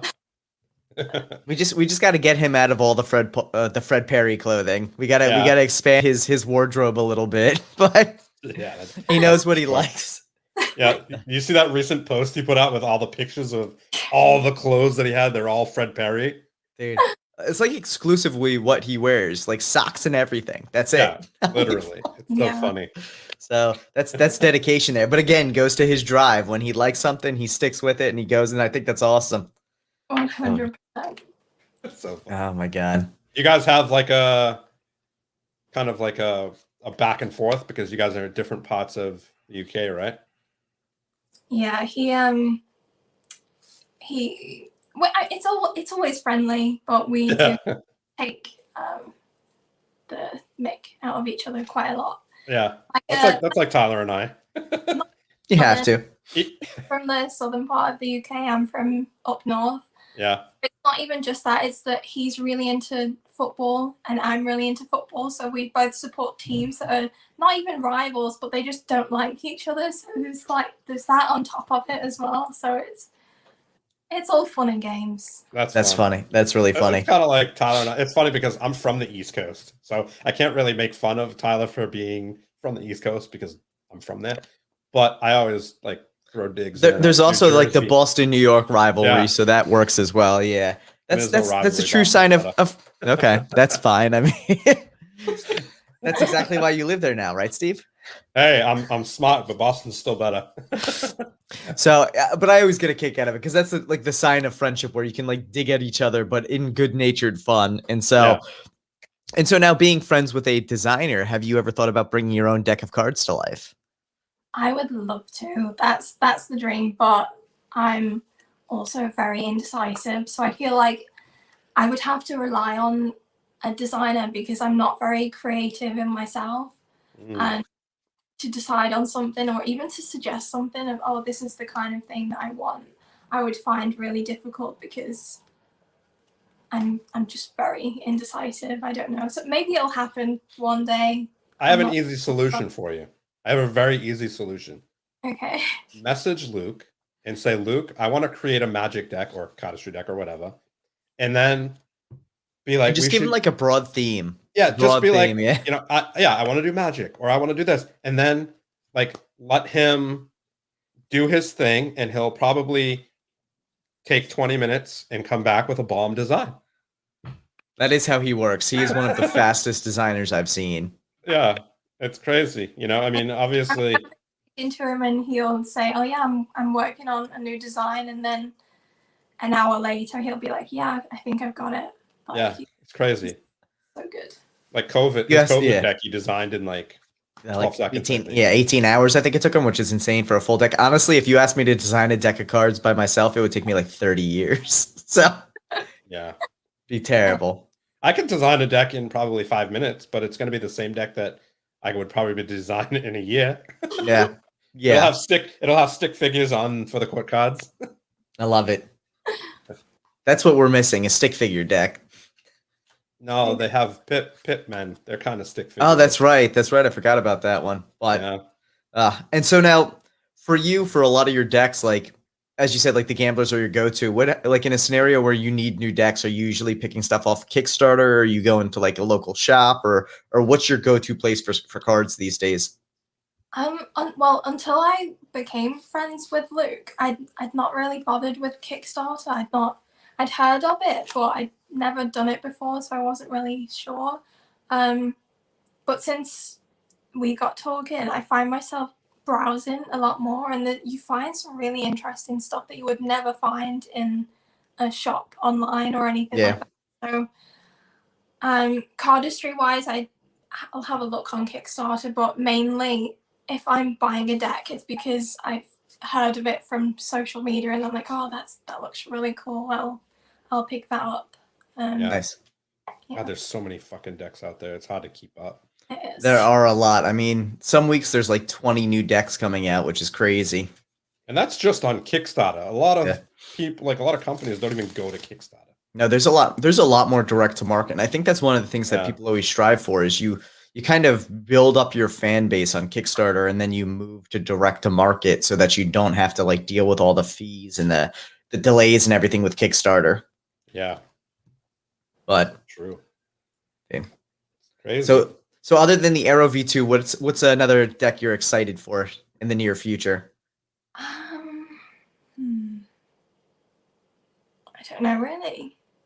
I've kind of like all my focus has been on that one. I'm so like into like, oh, I need to get my hands on it. I've not really shopped for anything else because I mean yesterday I moved to Manchester about just over a year ago, and so most of my cards have been in my mum's place since then because I just hadn't found the time to bring them all up.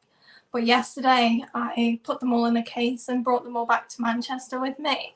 So I spent all of last night trying to organize them on a shelf somehow so they were in some kind of order.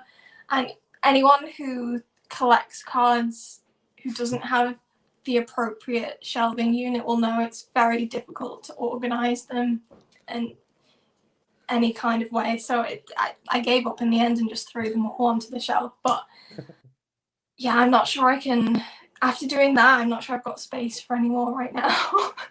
Yeah, it's crazy. I'll have to have a think. I mean, you have plenty of space. You can put some on the little shelf that you have behind you. You can put them like stack up a little on the floor over there. We see a little space. You can add some. I'm sure I'll find a way.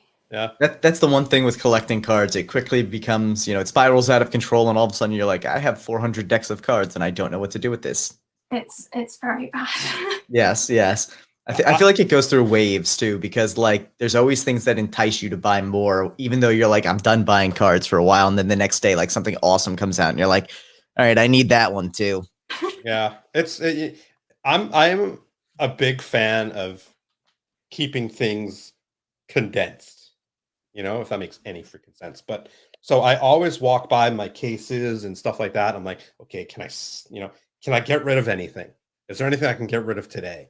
And I've done that so many times. I have the mentality of like, okay, if I get a deck, I need to get rid of a deck, but it doesn't work.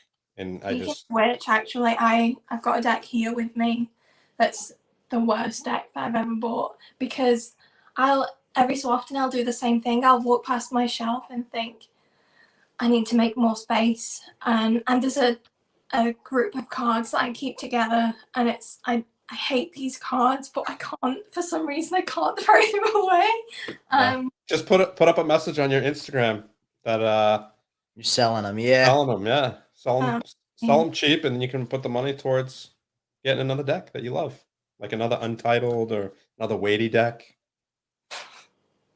I don't know. I don't think anyone would buy these cards. You'd be surprised. Yeah, If you they would be work, surprised if there are. Here's the thing I always say about cards: there's literally a deck of cards for everyone. So while you may not like them, there's definitely someone out there who they're probably their favorite deck of cards, which is almost like weird to say. Here you go. Though Jeff also suggests just burning them. There's also a market or a niche within the card collecting community for like. We'll call it for, because I feel like this is the best way to describe it, like card destruction porn. trash the deck People or- enjoy seeing things get destroyed. Yeah. So that's always that option too. If you feel like you need to get your views up a little bit, go burn a deck of cards. See what the backlash is. Oh my god. That's Just funny. make sure you do it where it's not going to start other fires. Yeah. Yeah, you'd be surprised at the decks that people want, because a lot of people can't get decks in certain places, or stuff like that. You can, if you want, you can donate them if you don't want to sell them, or whatever. We also, while I'm at it here too, we actually had some questions that came in here. A few of these from people in the chat that I want to ask here. So someone asked, "Why do you eat cereal wrong?" She will know what I mean. It says Jeff again. It's Jeff. Okay, so I don't think this is just a UK thing. I think this is just being human. I pour the cereal in first and then the milk. That's what I do. That's the right way to do it. Isn't that what everybody does? Yeah, what other way would you do it, Jeff? milk Now I'm first? confused. Jeff, are you doing things wrong here? Yeah, you can't put the milk in first. Yeah, I Jeff. don't- Yep, Yeah. you're wrong, Jeff. I did say it was a bit weird. Yeah, Oh my God. Jeff's the weird one. Jeff, yeah, I love you there for it, but I gotta call you out on that one. It's wrong. He's holding against. He's saying it's wrong, but how do you know how much milk to pour if you don't know how much cereal's in first? That's what it comes down to. Yeah, that's for sure. Name 3 books you would recommend. Let me see. Hold on. Let's see here. Actually, the only cereal that I pour in the milk first. What? And I don't eat this cereal anymore, but when I did, is Fruity Pebbles. See. And yeah. the only reason is because they get soggy so fast. I eat Just a gotta little eat 'em. at a time. Just gotta eat them fast. Because I like eating them crunchy, and I don't want any of them to be all mushy. That's the sign of a bad cereal. No, they're Fruity bomb. Pebbles are delicious. Fruity Pebbles are If bomb. there were 3 cereals I had to tell you to try from the US, they would be Fruity Pebbles, Cocoa Pebbles, and Cocoa Krispies. No, Yeah, I've never heard of any of those. it's Fruity Pebbles, Cinnamon Toast Crunch for No. the win for sure. They're so good. When's the last time you had Cinnamon Toast Crunch, though? It tastes chemically now. Dude, it's fucking still bomb. Trust me. I'll eat the shit out of them. I haven't eaten them that long ago, but I ate some like probably 3 a days. year. I ate some like 3 days ago, and it was all right, but it wasn't like as good as it used to be. I love them. I love them, love them, love them. And what's the third one? I don't even know. I can't even think. Oh, I love Honey Nut Cheerios. Get out of here. Nah, trash. Cheerios are garbage. I love Honey Nut Cheerios. I wish they were still good, but they just taste like garbage. Chocolate cereal's where it's at. If you're gonna eat cereal, you might as well eat it like a kid would. What would a kid pick? So Fruity that's Pebbles, the cereal man. you get. Yeah, Fruity Pebbles for sure. Fruity Pebbles. Fruity Pebbles are delicious. Yep. Another question we had come in that said, name 3 books you would recommend, magic or otherwise. Oh, magic or otherwise. Magic. I'm kind of ashamed to say that I've stopped reading so many magic books now. I'm more of a download kind of person, but if they were magic books, I would say New Monica, because I think it's genius. Is it Royal Road to Card? No. Bobo's book about coin magic. What's that called?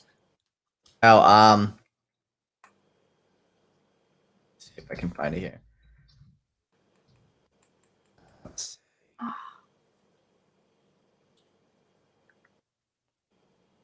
Why can't I even find it?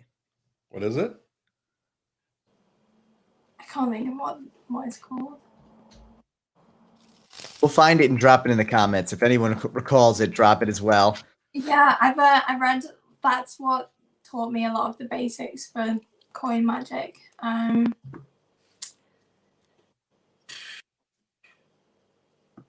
Non-magic related, my favorite book.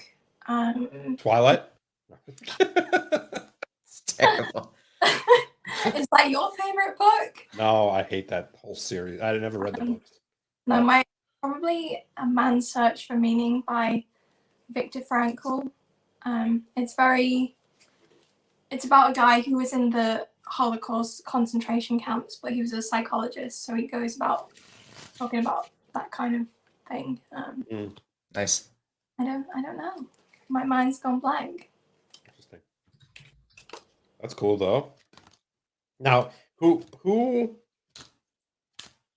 was your inspiration in magic? You know, do you have any people, you know, I know you said you watched a lot of Dan Brown stuff. You know, did you have certain magicians that you found yourself watching more and just being inspired by more? I think when I started, because I wasn't into magic and I didn't know of any famous magicians or the like, a lot of the people who inspired me in the beginning were all of the people I met locally. So all my friends. As like cliche as that sounds, it's hard to think of anyone else because I could say, oh yeah, Darren Brown inspired me, but I don't do any of the stuff that Darren Brown does now. It's all based on what I've learned through the years. So for me, my friend Matt Parrott, he's one of the most creative people that I know. He taught me so much. More recently, I've got to say people like Laura London, of course, Takumi Takahashi. Oh my God. The laser deal. So what more do I need to say? He's been a big inspiration for me. So yeah. Leonard Green, and Yeah. I mean that lineage is crazy, right? So Right. how long did it take you to get the laser deal down like you have it? Because I mean your laser deal is stupid. It's like so good. Yeah. Yeah, I think it didn't take me that long, but just because when I find something that I want to learn, I become obsessed and I don't stop. So I would come home from work and that was all I would do for hours and hours and hours on end. And then I'd go to work the next day and I'd come home and I'd do the same thing for hours and hours and hours. And I get quite obsessed with things pretty easily. So it didn't take long because I put all of the effort in a short amount of time, if that makes sense. Yeah. Oh, for sure.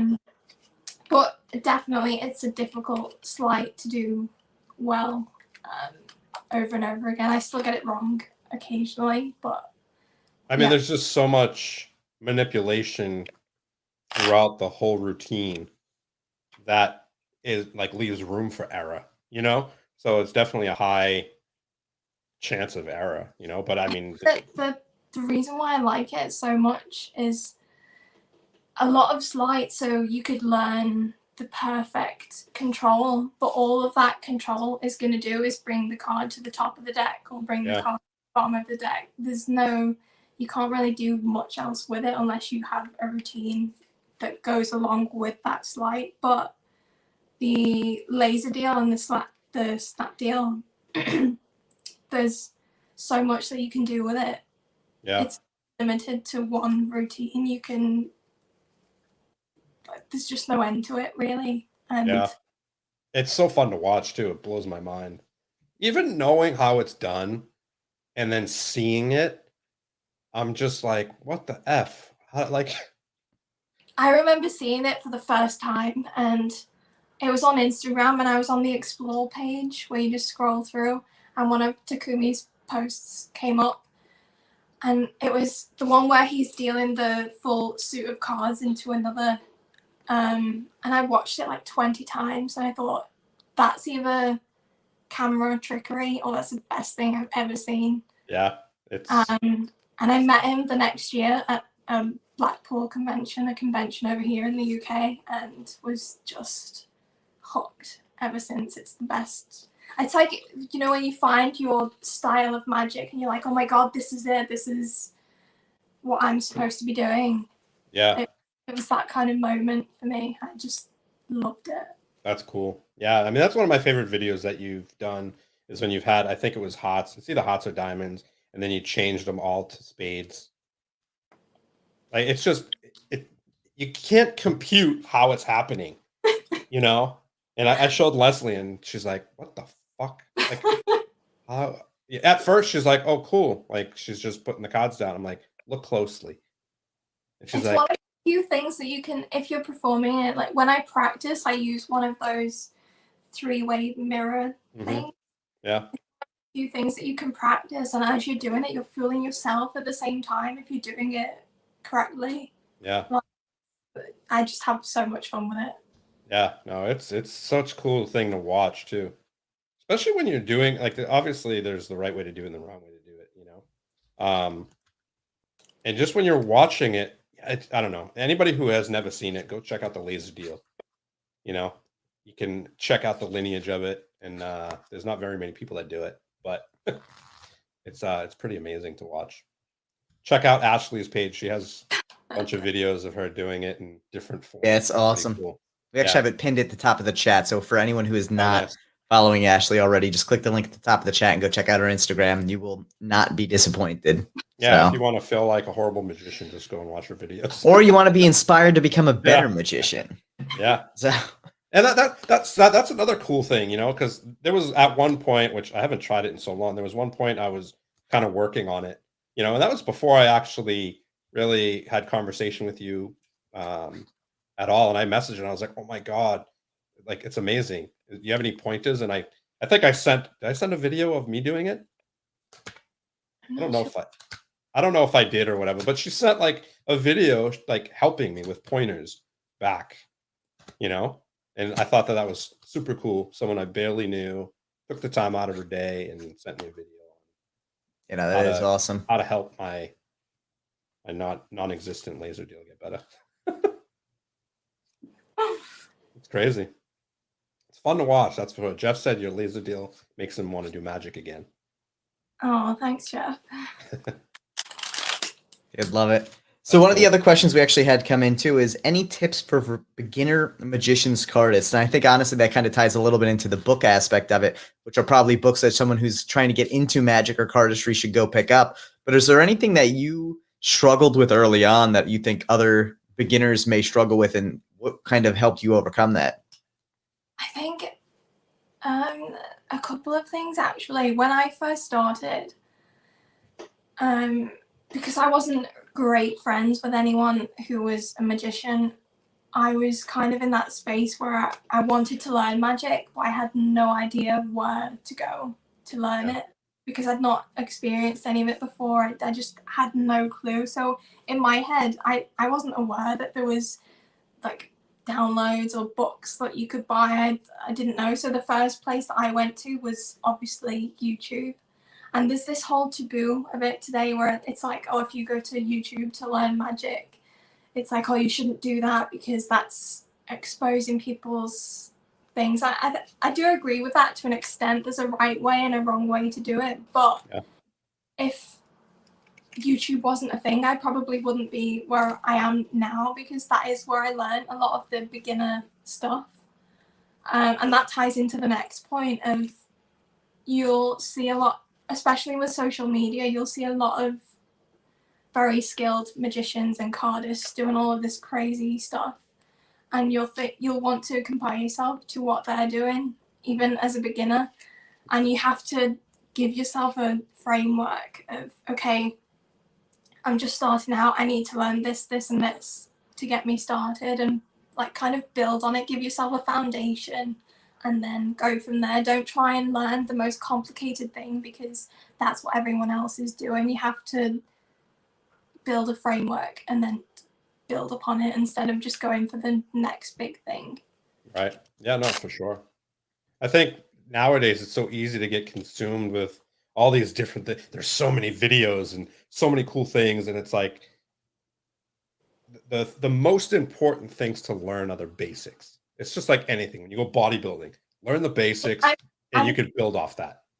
When I first started, I'd look at, because Instagram was kind of just taking off as I started getting into magic, so there'll be people posting really cool stuff that I would see, and I think, oh wow, I really want to learn how to do that, so I would search it, but I didn't know how to do a double lift at the time, and I would move straight on to this other thing. So even now, my double lift isn't the best because I skipped it at the beginning, and it's kind of boring to practice now. So it's so true. Yeah. You know, I should have stuck with it and just learned the basics first. So that's what I would recommend.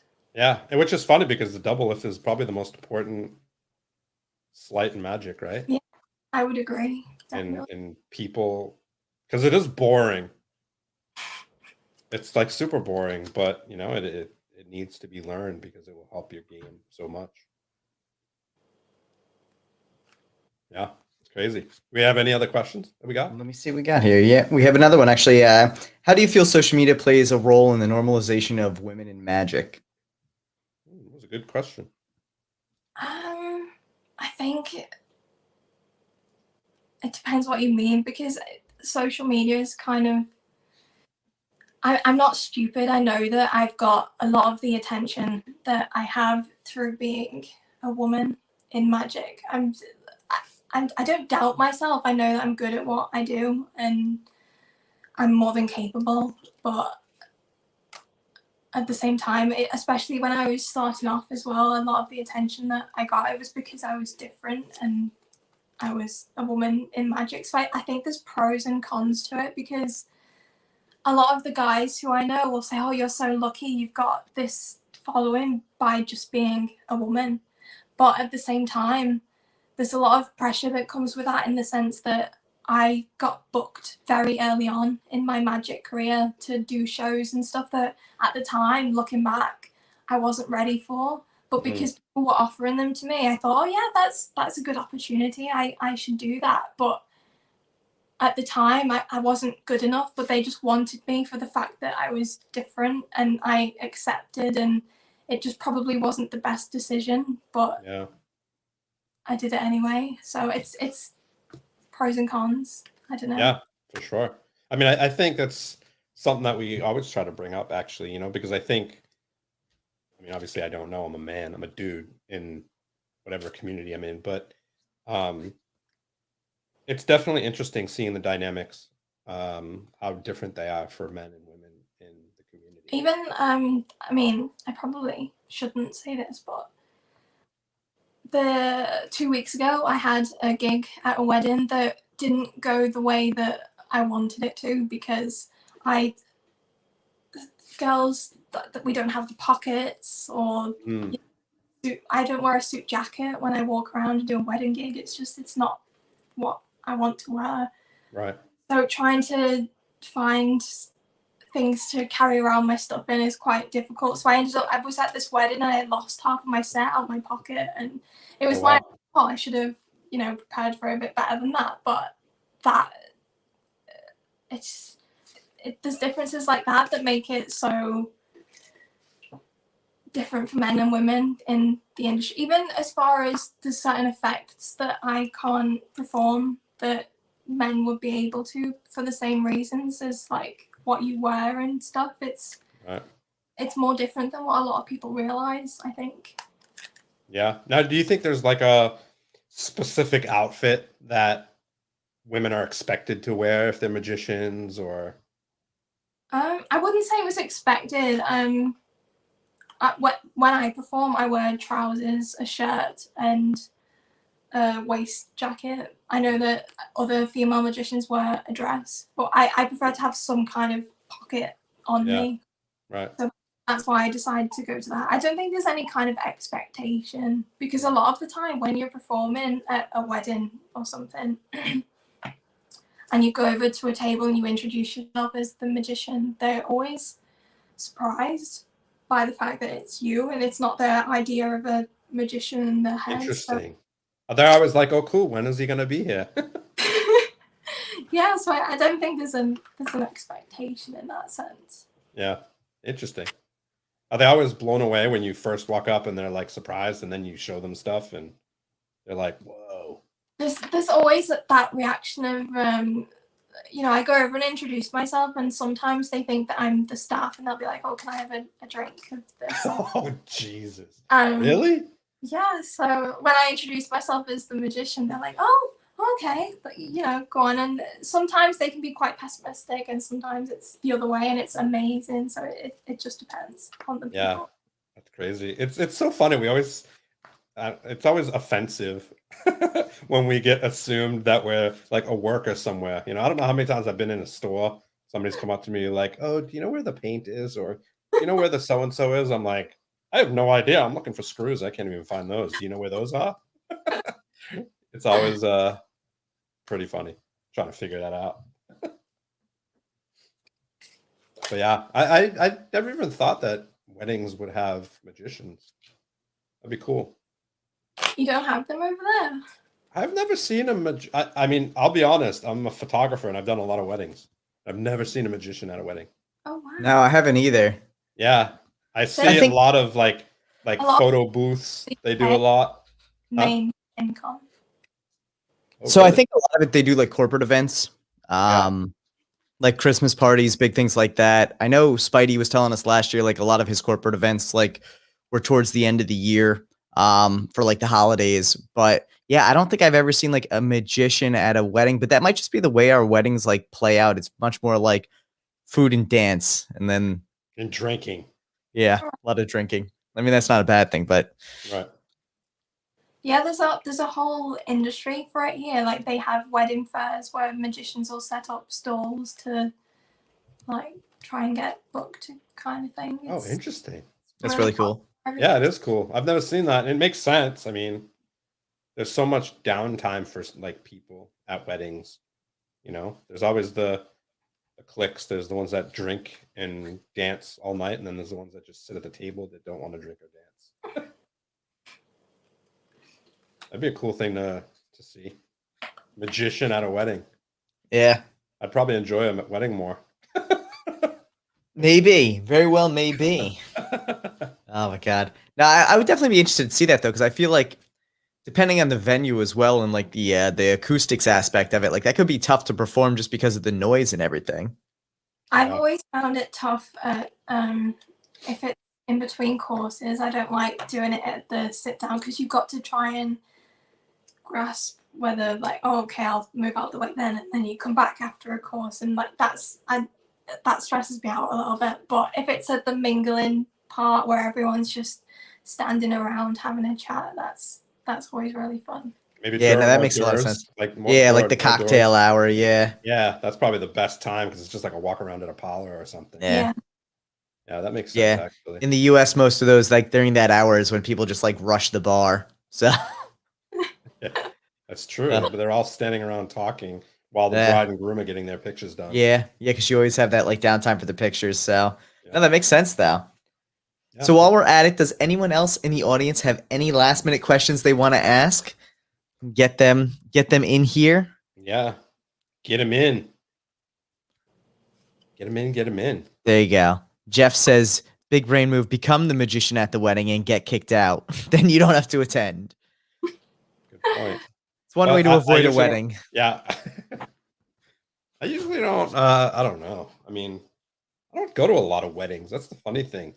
They go through phases. Because I'm old as fuck, so most people that I know are already married, so I don't have to worry about that. You'll have a later stage though too, Steve, because what ends up happening is you have the first phase where all your friends get married and you go to a bunch of weddings, then they're married for a while, and then a whole bunch of them get divorced, and then they have a whole bunch of dating, and then a handful of them will have a second wedding. I don't do the second wedding. Sorry. Yeah, see, and that's the thing. We were talking about this the other day. Like the second wedding allows you to to politely decline, whereas the first one you're almost obligated to attend. So second weddings are a whole different story. A lot of times though, I feel like they're also smaller, so you don't have to worry as much. Yeah. Ollie asked, since he's Yep, been here we go. following you. There you go. Since I've been following Ashleigh's work a long time ago, I've only seen Little Coin Magic, which actually looks beautiful. Are you into coin magic, or find it needs a lot more dedication than cards? Coin magic is a lot harder than card magic, I would say personally.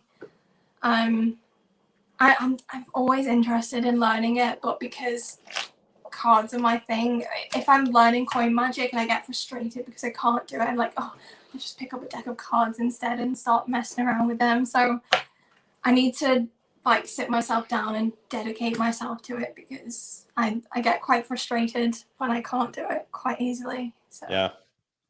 Oh, I feel like if you're doing magic or whatever, and if you have like a short routine, I guess, 5 or 6 tricks with the coin, then you can throw that into your card routine and it'll make sense rather than just randomly pulling out one coin and doing one trick, Yeah. It's a good question. And I always enjoy coin magic too, but like, yeah, it definitely looks like you need a lot more dexterity, I guess. Or maybe again, it's just a matter of, again, lots of practice with it, but it's pretty intense. Yeah, I've always enjoyed watching card magic more than coin magic. Yeah. I think it's interesting because I think a lot of times too, like even from like I don't know, I think a lot of times it just has to do with like at least for me, like I don't know, the intricacy maybe of the movement, like the movement or the routine itself. Like I'm just fascinated by any type of magic as long as it's like capturing, you're sitting there and you're really like invested in it from a spectator point of view, even like you're really invested in it. That's the stuff I love, because like I think both coin magic and card magic from a spectator point of view are equally as likely to get as large of a reaction or as like awestruck as a reaction. And so then it kind of comes down to preference. Yeah, no, there you sure. go. Jeff has a good point too. It's more rigid. You can't bend a coin in most cases. Oh, there's some people that can bend coins. I've seen it. They're probably not magicians though. That's funny though. No, and that makes a lot of sense. That inflexibility makes it so that you have kind of a fixed scenario. There's only so many places you can, there's only so many things you can do with a coin that you may not be able, that you may be able to do with a card, Yeah. They're definitely good. They're definitely good for each other. They complement each other. I think if you do both magic styles, you'll get better with. Definitely. I would say if you're good at card magic and you're equally as confident with coin magic, you're doing something right, because they're both not easy to master. So you're doing well. You can do both. Yeah, nice. That makes sense. And so now, last question on this one too, because I know on your Instagram you actually mentioned that you're a dancer as well. Now, what got you into dance? Like, is that something that you find you practice as much as magic or more so? And why dance? I've been dancing since I was about 4 years old. So it's all I've ever known, really. And in fact, the dance teacher that I have now, I've known her since I was 4. She was in the same school as me when she was growing up. So it's just all I've ever known. I can't imagine not doing it. So yeah. That's intense. That's really cool. That's cool. And so now for you, if it came down to it between magic and dance, which is your go-to? Like, what do you find yourself practicing more in your downtime? I think it's an easy one, really, because I'm getting a bit old to be dancer. So I would have to say magic, because there's only so long you can dance for well. So yeah, that's the downside of aging, is your body isn't always as responsive and helpful as it can be. Now, what sort of dance have you done? Because we're not a school that does like grades, or we're not professional where it's kind of you really push the students. We do everything. It's just whatever we feel like in the week. But my favorite has always been ballet. So you wouldn't start looking at me most of the time, but ballet is my go-to. That's really cool. Yeah, that's cool. it's similar to magic, which is A like very elegant art form. flowy and elegant. And, Yeah. That's really cool. And so, have you ever thought of have you ever wanted to teach either magic or dance from that point of view? Yeah, it would be. I wouldn't. I'm the kind of person where I don't think I'm qualified really, but it would be fun. I would love to, but I just don't. I'm quite self-critical. I'm like my own worst critic, so I could never see myself as being good enough to be at that level, you know? I think some people would say you're probably already there, at least with some of the stuff. You just gotta buy into it yourself and be willing to try, you know? Yeah. What's the worst that happens? You give it up, you know? But no, I mean, listen, I think there would be so many people, especially, Steve was raving about how great your laser deal was, and you said how easily it came to you. It would be interesting to see if the way you are able to kind of approach magic is different than the way other people approach it. Or that's the one thing I think I love about learning in general is people learn different ways, and not everyone, there's always like kind of groups of people who learn in similar ways, and the world isn't always built to kind of help them learn as best as possible. And in some things, yeah. When you were saying before, any tips for people who are either just starting in magic or trying to learn something new? It's I don't do the laser deal correctly. When you watch Takumi teach it on the DVD, I can't do it the way that he does it. It's too difficult for me, but you adapt it to a way that works for you. And as long as you get the same result, does it really matter if you're doing it correctly, So if you're learning and you're watching something and you can't do it after a lot of practice, you just need to find a way that it does work for you, because there will always be a way that you can do it. You've just got to stick with it. And no, I mean, that's so true. I think that's the cool thing about any type of skill.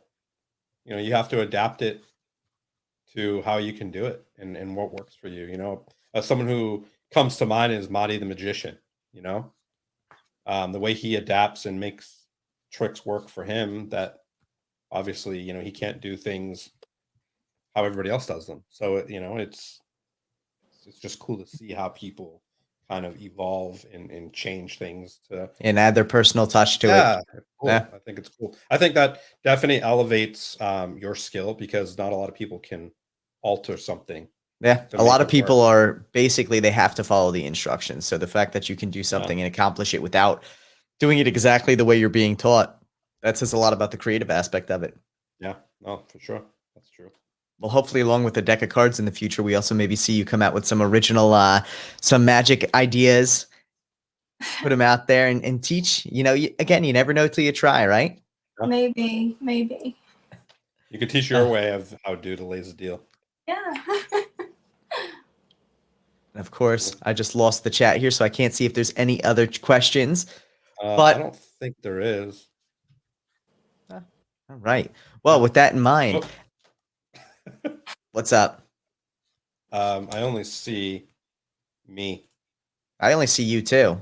It's weird. It is weird. I don't know what just happened, but it's kind of creepy. Yeah. But with that in mind, Ashleigh, while we're all, black screens here, it's been absolute. What the heck just happened here? I'm not black screen. I'm like huge. Yes, I see you huge screen now. Hold on. There we go. There we go. There we go. That was interesting. Much more comfortable looking at it this way. Yeah, very interesting. I don't know what happened there. My screen locked up, so maybe a click came through somewhere and switch it up. But Ashleigh, thank you so much for coming on. It's honestly been a pleasure chatting with you about food, travel, magic, cards. The fact that we've now turned you on to sniffing decks of cards. Feel free to keep running with it. It's an interesting experience, and you'll start to be able to tell which deck comes from where. A lot of the Taiwan decks, I will tell you, have a very chemical smell, so be ready for that one.